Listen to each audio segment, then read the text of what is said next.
साथियों, आज हम पढ़ेंगे रिले के बारे में। रिलेज क्या होती है उसके बारे में आज हम अध्ययन करेंगे।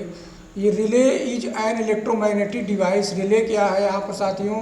एक इलेक्ट्रोमैग्नेटिक डिवाइस होता है which is use convey information from one circuit to another, यानी एक सर्किट से दूसरे सर्किट के थ्रू हम उससे कांटेक्ट का जो सेट लगा रहता है उसके माध्यम से जो इलेक्ट्रोमैग्नेटिक डिवाइस है उसको हम लोग रिले बोलते हैं। उस रिले में फ्रंट होता है और बैक, यानी फ्रंट और बैक दोनों हो सकते हैं। तो इस जो डिवाइस हमारी बनी होती है, इसी डिवाइस को हम लोग क्या बोलेंगे? रिले बोलते हैं।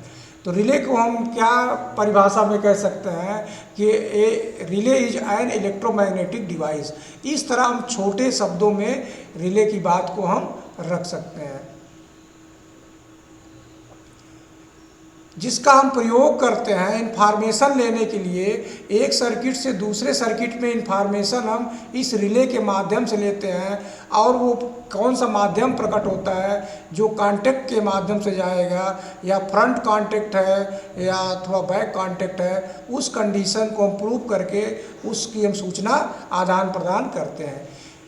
तो यहाँ पर साथियों हम देखेंगे कि इस चैप्टर में हम इसके कैरेक्टर के बारे में अध्ययन करेंगे कि electromagnetic relay such as the force of, कैसे इलेक्ट्रोमैग्नेटिक रिले प्रभाव करती है। तो पहले हम इसमें देखेंगे फोर्स ऑफ अट्रैक्शन होता है, और इफेक्ट ऑफ एयर गैप का भी आता है, और इफेक्ट ऑफ हिस्टैरिसीस का आता है, एंड ट्रांजिशन कंडीशन का आता है। इतना हम डीप अध्ययन हम नहीं करेंगे इस रिले में, केवल हम इसका बेसिक चीज़ों का अध्ययन यहाँ पर करेंगे।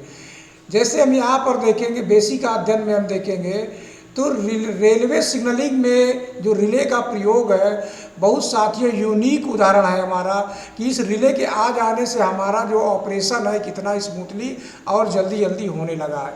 उसी के बारे में यहाँ पर लिखा गया है, they operate on low voltage, यानी इसको हम ऑपरेट बहुत कम वोल्टेज से कर सकते हैं, एंड करंट, यानी बहुत कम करंट और वोल्टेज से ऑपरेट कर सकते हैं।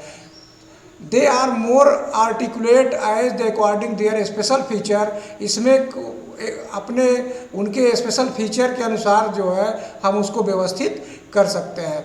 They can work under restrictive condition, मतलब ये कार्य जो करेंगे यहाँ पर रिले, वो एक रेस्ट्रिक्टिव कंडीशन में भी वर्क कर सकते हैं।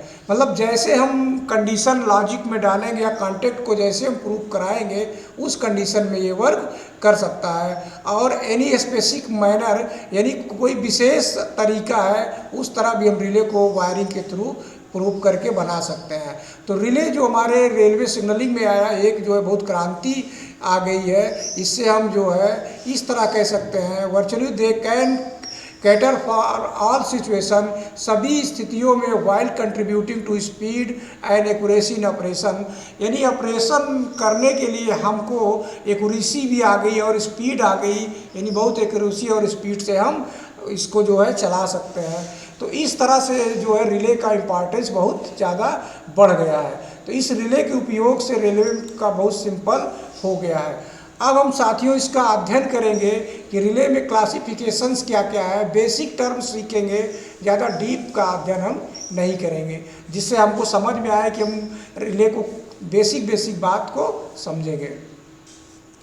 जैसे यहाँ साथियों लिखा कैरेक्टरिस्टिक्स इलेक्ट्रोमैग्नेटिक रिले में क्या क्या होता है। हमने पीछे में देखा था कि जो कैरेक्टर इलेक्ट्रोमैग्नेटिक रिले का क्या क्या दिया गया है, उसी का हम यहाँ अध्ययन करेंगे। Understanding the choice of their component and designing feature, इन सब में रिले में क्या क्या होता है। फोर्स ऑफ अट्रैक्शन होता है, इफेक्ट ऑफ एयर गैप, यानी एयर गैप का भी इफेक्ट आता है, और इफेक्ट ऑफ हिस्टैरिसीस का भी होता है, और ट्रांसेंट कंडीशन का भी प्रभाव पड़ता है। तो इन शब्दों को केवल हम यहाँ पढ़ लेते हैं, फिजिक्स में जो है हम ज़्यादा डीपली इसमें जाने का प्रयास नहीं करेंगे, केवल हम रेलवे पर्पज के हिसाब से ही पढ़ेंगे। थोड़ा सा यहाँ पर फोर्स ऑफ अट्रैक्शन की बात यहाँ समझ लेते हैं। इन एनी इलेक्ट्रोमैग्नेटिक सिस्टम अगर है किसी चीज़ में, तो फोर्स का अट्रैक्शन जो होता है यह प्रोपोर्शनल यहाँ पर है, यह प्रोपोर्शनल बी स्क्वायर इंटू ए, जो बी हमारा दिया गया है फ्लक्स डेंसिटी होता है। तो साथियों हम जानते हैं कि किसी अगर हम चीज़ में ऐसे मान लीजिए हम कुंडली बना लेते हैं, अगर इसमें हम धारा जब प्रवाहित कर देते हैं, जब धारा प्रवाहित करेंगे तो इसमें एक फ्लक्स बनने प्रारंभ हो जाएगा।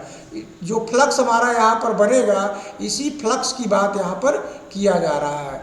तो इस फ्लक्स को हम लोग फिजिक्स में फाई से डिनोट करते हैं, तो इसी फाई की बात यहाँ पर कर रहा है। तो बी यहाँ पर फ्लक्स डेंसिटी है, बी को मान रहा है। A is the cross section area है पार्टिकुलर पार्ट मैग्नेटिक सर्किट, यानी एरिया जो यहाँ पर जितने एरिया में हमने इस कुंडली को बनाया है उस एरिया को निर्भर करेगा।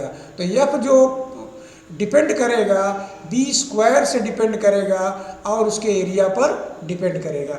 ज़्यादा हम अंदर फिजिक्स में नहीं पढ़ेंगे, केवल बेसिक टर्म को हम पढ़ते हैं। आगे हम देखते हैं इसमें कि सिग्नलिंग रिले में हम जो प्रयोग करते हैं उसका जो है माउंटिंग क्या क्या फीचर्स है उसकी बात हम करेंगे। यहाँ पर हम देखेंगे कि बहुत सी उनके माउंटिंग इन फिक्चर में हमको मिलता है, दे आर क्लासिफिकेशन उस टाइप में है। जैसे हम सेल्फ टाइप पढ़ते हैं, सेल्फ टाइप रिले जो होती है which are loosely kept on slave, यानी जो सेल्फ टाइप होती है उसको हम आराम से बाहर ऐसे रख लेते हैं। तो वही चीज़ यहाँ पर बताया गया है कि इस तरह सेल्फ टाइप रिले जो रहेगी उसको हम यहाँ पर इस तरह रख लेंगे, और इसका चित्र भी हम आगे पढ़ेंगे और देखेंगे। और प्लग इन टाइप रिले, तो यहाँ पर साथियों हमने प्लग इन टाइप रिले को भी हमने जो रेलवे में कार्य किए हैं, तो प्लग इन टाइप में देखते हैं जिसमें प्री वायर्ड प्लग होता है, जिसमें प्री वायरिंग एक बोर्ड होता है, उसमें हम रिले को प्लग कर देते हैं, तो उसको हम प्लग इन टाइप रिले बोलेंगे। एक तरह इस तरह हम क्लासिफिकेशन कर सकते हैं कि सेल्फ टाइप है और दूसरा प्लग इन टाइप है। तो जैसे वायरिंग हमारा रहेगा बोर्ड का, उसमें हम इस रिले को लगा सकते हैं। और दूसरी क्या है, according their connection and usages, जिस तरह कनेक्शन है उसका प्रयोग है उसके अनुसार भी हम क्लासिफिकेशन कर सकते हैं। तो कनेक्शन और उसका यूजेज में हम देखेंगे कि जो relay directly connected to the track, जो रिले डायरेक्ट ट्रैक से कनेक्ट रहेगा to detect the presence of vehicle, जो व्हीकल की उपस्थिति को हमको बताएगा उसको हम ट्रैक रिले बोलेंगे। सिंपल भाषा में हम समझें कि जो रिले हमारी ट्रैक में प्रयोग की जा रही है और व्हीकल को डिटेक्ट करने के लिए आती है उसको हम ट्रैक रिले का नाम बोलते हैं।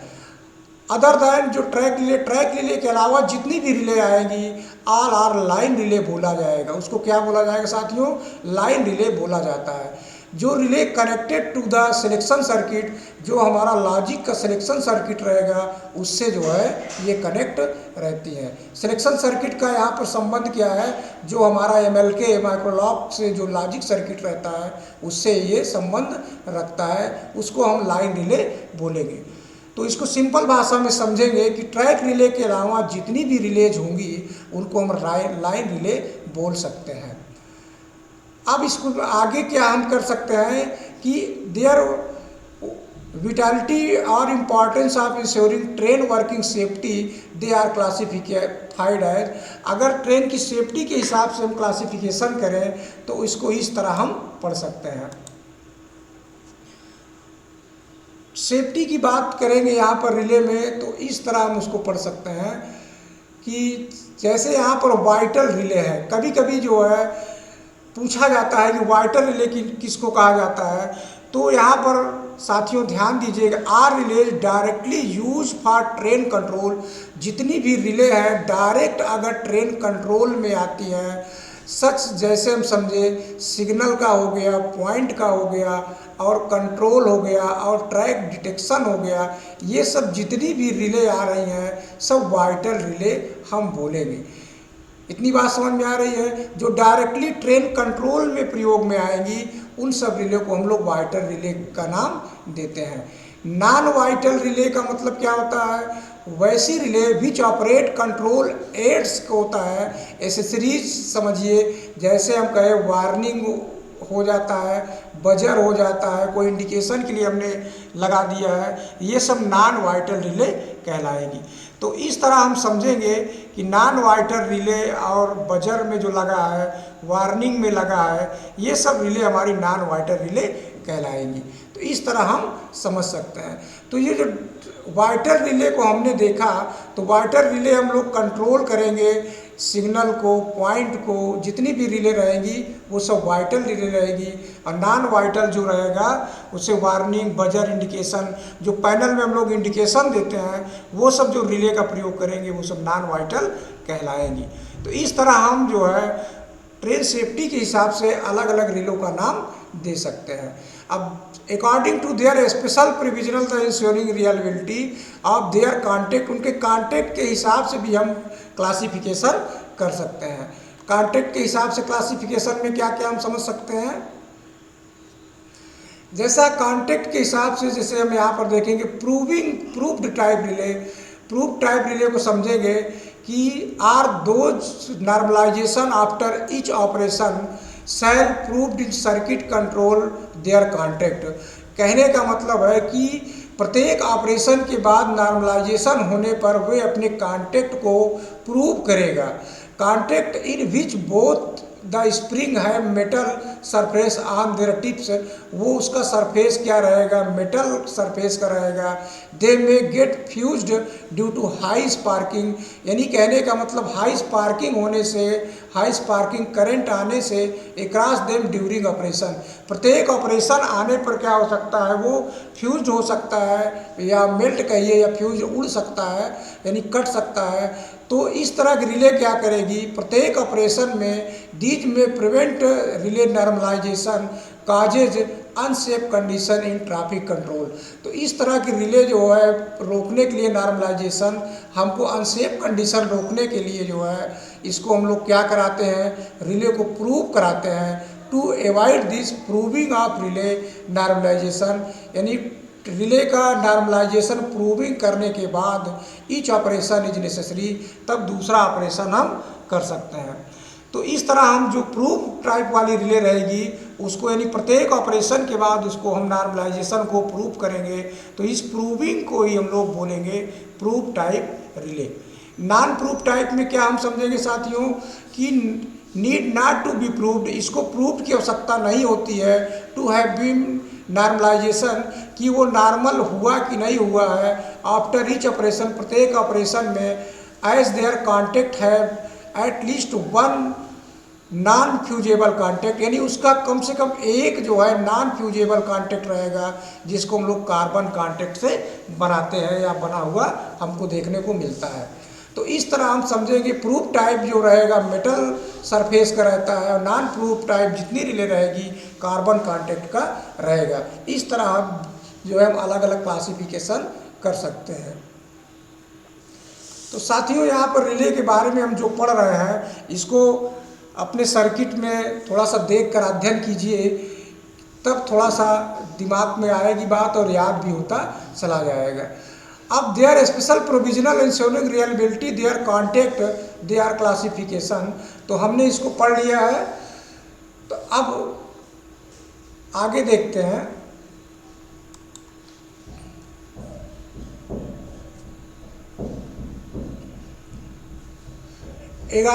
According to their feed source, अब इसमें क्या कह रहा है कि जो फीड सोर्स है, तो फीड सोर्स से भी हम देखेंगे कि रिले आर ब्रॉडली क्लासिफाइड, यानी जो फीड सोर्स हमारा रहेगा उससे हम बहुत ज़्यादा इसका विस्तार कर सकते हैं। डीसी रिले का मतलब है कि जो डीसी पावर सप्लाई से ऑपरेट होंगी वो सब हमारी डीसी रिले कहलाएगी।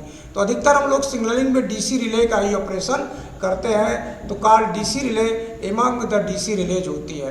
तो जो मतलब कहने का मतलब फीड सोर्स जो होगा उसके हिसाब से हम क्लासिफिकेशन यहाँ पर कर रहे हैं। अब इसी डीसी रिले में दो रिले हमको मिलेगी, डीसी न्यूट्रल रिले मिलेगी और पोलर रिले मिलेगी। तो जो न्यूट्रल रिले का मतलब होता है this relay close the same set of contact on energisation with normal polarity और रिवर्स पोलरिटी। कहने का मतलब ये रिले जो क्लोज होगी सेम सेट कांटेक्ट, जिसका कांटेक्ट होगा एनर्जाइजेशन में या नॉर्मल के साथ होगा अथवा रिवर्स के साथ होगा, तो इसको डीसी न्यूट्रल हम बोलेंगे। पोलराइज रिले का मतलब होता है this relay closed different set of contact When energized with reverse polarity supply, they may or may not have contact to close when de-energized। कहने का मतलब पोलर रिले जो हम लोग लगाते हैं, ब्लॉक इंस्ट्रूमेंट में प्रयोग करते थे, तो ब्लॉक इंस्ट्रूमेंट में जो हमारी रिले रहती थी पोलर रिले रहती थी। अगर उसकी हम सप्लाई जब पोलर रिले की जब चेंज करते हैं तो एक बार जो है वो नॉर्मल बनेगा, एक बार रिवर्स पोलरिटी में बनेगा। जैसे डीएनराइज हो जाएगा वो कोई कांटेक्ट नहीं बनेगा, बीच में ही हमारा कांटेक्ट ऐसे पड़ा रहेगा। तो इस तरह हम समझ सकते हैं कि हमारा दो कांटेक्ट है और यहाँ पर जैसे ही सप्लाई हम यहाँ पर देंगे, जैसे हम यहाँ पर सप्लाई देंगे या तो इधर जाके कांटेक्ट बनेगा या तो इधर जाके कांटेक्ट बनेगा, और जैसे ही सप्लाई यहाँ से हम काट देंगे ये दोनों का कांटेक्ट हट के बीच में फ्री पड़ा रहेगा। तो वही चीज़ कह रहा है कि they may or may not have contact to close when deenergised. जब डीएनराइज हो जाएगा तो कोई कांटेक्ट नहीं बनेगा। अब फीड सोर्स के अनुसार हम क्या समझ सकते हैं कि और भी तमाम रिले मिलेंगी हमको, जैसे एसी रिले, जो AC indication motor type track relay जो आती है, जिसको हम लोग टाइम एलिमेंट रिले बोलते हैं, फ्लैशिंग इंडिकेशन कंट्रोल बोलते हैं। तो ये सब सप्लाई के अनुसार जो है रिले कहेंगे। इलेक्ट्रॉनिक्स रिले में क्या हो जाएगी, DC relay with electronics component अगर उसमें लगा है, in them are called electronics relay बोलेंगे। जैसे हम लोग प्रयोग करते हैं इलेक्ट्रॉनिक्स टाइमर का प्रयोग करते हैं। तो इस तरह जो है इलेक्ट्रॉनिक्स टाइमर जो हमारे कभी कभी प्रयोग में आ जाता है कि 10 सेकंड बाद, 15 सेकंड बाद, इस तरह जो टाइमर इलेक्ट्रॉनिक्स रिले का प्रयोग हम करते हैं। तो कहने का मतलब है कि फीड सोर्स के अनुसार भी हम इसको समझ सकते हैं। तो साथियों हमने इस रिले के बारे में जो यहाँ पर देखा, तो अब हम कल पढ़ेंगे अगला इसके क्रम में। बस इतना ही बात करते हैं। अगर अच्छा लगे तो हमारे चैनल को लाइक्स और सब्सक्राइब ज़रूर करें, जिससे हमारा मनोबल बढ़े। तो हम इसी तरह के वीडियो बनाकर आपके सामने लाते रहेंगे।